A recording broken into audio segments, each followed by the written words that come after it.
Shalom, all praises to Yahweh Ba'Shem Yahushua, double honors to the apostles and the elders of Great Millstone. Shalom to the elect, Ba'Shem Chakwadosh. My name is Chicago from Plaintables Camp. And if you've been seeing a YouTube short about Shaq going into his analysis on the three types of men or whatever, in cheating, a man can't cheat except with a woman that's married, for the record.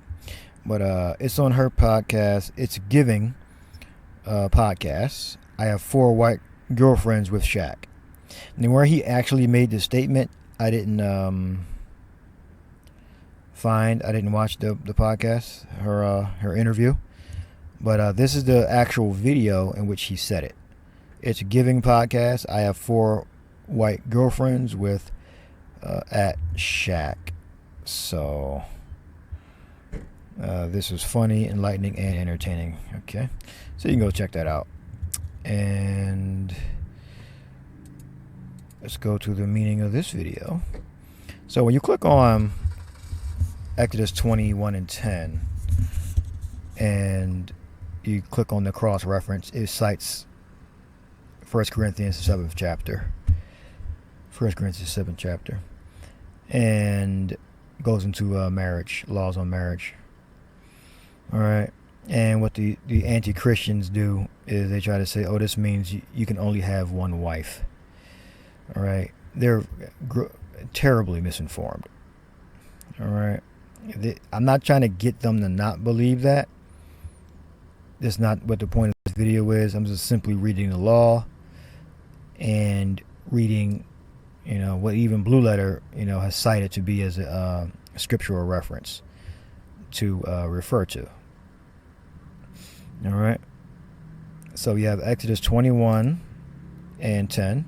If he take him another, her food, her raiment, and her duty of marriage shall he not diminish. All right. When you gotta have sex with her and make sure she's maintained. That doesn't mean name brand clothes and luxury. All right. So we got Shira. I'm sure I'm destroying the pronunciation. Her flesh, he shall not only afford her a sufficient quantity of food as before, but the same quality. She is not to be fed like a common slave with a sufficiency of bread, vegetables, milk, etc., but with her customary supply of flesh and other agreeable articles of food. All right, 1 Corinthians 7, 1-6. All right, so it says treasure of scripture knowledge. Now, at certain times we do have to correct the Blue Letter, the Blue Letter Bible's references to other scriptures, but on this one they're absolutely correct. Now, it's not talked about in their churches, all right, which are whorehouses, but it gives you 1 Corinthians 7th chapter, all right, and they get caught up on his own wife. Oh, that means one. All right, you don't have to. It doesn't mean 1 or 2 or 10. All right, wife can be used singular or plural. The point here is not to say that to promote that you can have many wives. All right, if I have one wife, that's one wife. If I have another wife, that's one wife. All right, together they make 2. All right, they're my wives. All right. Nevertheless, this is 7:1. Now concerning things whereof you wrote unto me, it is good for a man not to touch a woman. So is this a law? Did Paul say, so none of you men should have women in the Christian churches? None of you men should have women. Because Paul said it was good. So Paul's not telling you a law. He's giving you recommendation based upon your circumstances and based upon where you are at in life. All right, as a man. All right. He's not preaching to you a law, a newly created law. All right. Nevertheless, to avoid fornication, let every man have his own wife. But there we go. So that means you can only have one wife. It does not mean that. All right. This verse is not meant to teach you to have one wife. This verse is meant to teach you about marriage. All right. And let every woman have their own husband. All right. So now Paul made a law that a woman is only supposed to have one husband. Right. So Paul made a new law that a woman is only supposed to have one husband. All right. No. A woman always can only have one husband. The woman is not the prize. The man is the prize. The man was ordained from on high, from the spirit world, to be polygamous. All right. The woman was not meant for that, although she's degenerated into that. All right. So Paul's just simply stating the basics on marriage and how to maneuver. All right. He doesn't have to talk about polygamy. It's not the point of the 1 Corinthians 7 chapter. He's just simply talking about the basics of marriage. All right. And how to deal with certain situations. All right. To let her husband render unto the wife due benevolence, and likewise also the wife unto the husband. All right. So I think that's it on that. That's my point.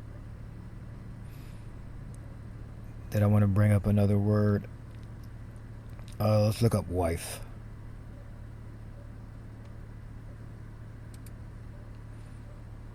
Yes, here we go. Let's go to the third verse. Guniki.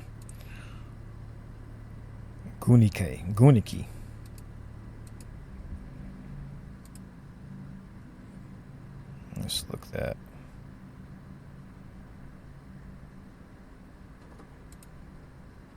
Gune.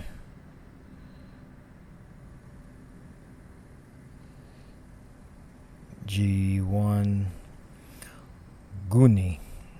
G1135. All right. A betrothed woman, a wife, a woman of any age, whether a virgin, a married, or a widow, a wife. All right. This simply means wife. A woman of any age, whether she's a virgin. Now, the original word meaning of virgin meant a woman of marriageable age. That's the original meaning of virgin. But through Greek mythology and the culture shifts, they take it as meaning never had sex. All right, that's so. It has transformed the word in modern times, but originally, and I think the shift started around the time Greek mythology came into existence. So that's sort of a rabbit hole. Well, not really, but just today it's accepted as never had sex before, which that's actually not what it means. But all right, a betrothed woman. All right, so main point here is that women, multiple women, one woman, two women, 3, 4, 5. Paul's not teaching a new doctrine on whether you can take one wife or 2 wives or 3 wives. All right, and then we go to the prophecy of Isaiah 4. You can click that. All right, so we know the prophecy is not against the law that was given to our ancestors on Mount Sinai, or the law of Yahweh Shai. The prophecies, they don't fight against each other, all right? And in that day, 7 women shall take hold of 1 man, saying, we will eat our own bread and wear our own apparel, only let us be called by thy name to take away our reproach. So this is referring to before the kingdom of heaven comes. So on both sides, it's still polygamy, right? So polygamy is allowed in the kingdom, but not during this time. See how the logic breaks down? All right? Polygamy is on both sides. All right? It's polygamy. The laws that are written are not going to be broken in the kingdom of heaven. All right? The law is going to be put in our inward parts. So consider these teachings. Hope you edified. Shalom.